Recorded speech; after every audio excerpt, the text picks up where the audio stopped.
কণ্ঠে ঘোষণা করতে চায়, মাস্তানি করে কেন্দ্র দখল করে ভয় দেখিয়ে বাংলাদেশের মানুষকে আর বিভ্রান্ত করা যাবে না, যাবে না, যাবে না। এই জন্য অবিলম্বে পিআর পদ্ধতি বাংলাদেশের নির্বাচন সরকারে প্রতিষ্ঠিত করতে হবে।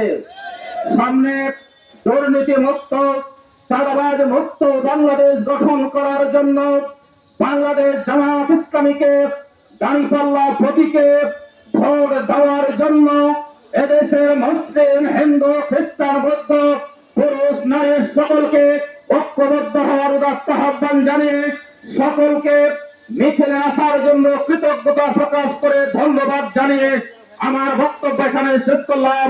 খোদা হাফেজ। বাংলাদেশ জিন্দাবাদ, জামাত ইসলামী জিন্দাবাদ, রহমপুর বাসী জিন্দাবাদ। আসসালামু আলাইকুম ওয়া রাহমাতুল্লাহ।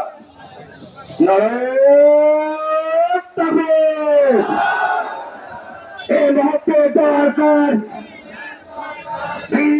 সংস্কার, এই মুহূর্তে দরকার সংগ্রামী জনতা। এ পর্যায়ে আপনাদের সামনে সভাপতির বক্তব্য রাখছেন বাংলাদেশ জামাত ইসলামী সমস্ত পুরো বাজার সংগ্রামী আমির জনাব মোহাম্মদ ইমামুল হুদা। জনাব মোহাম্মদ ইমামুল হুদাকে সভাপতির বক্তব্য পেশ করার জন্য বিনীত অনুরোধ করছি। আসসালামু আলাইকুম ওয়া রাহমাতুল্লাহ।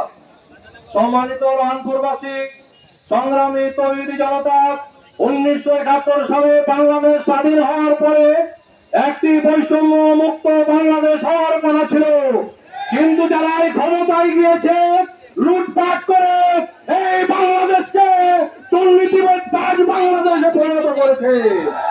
আমরা দুর্নীতি মুক্ত বাংলাদেশ চাই, আমরা দখলদার মুক্ত বাংলাদেশ চাই, আমরা কাফেরদের মুক্ত বাংলাদেশ চাই।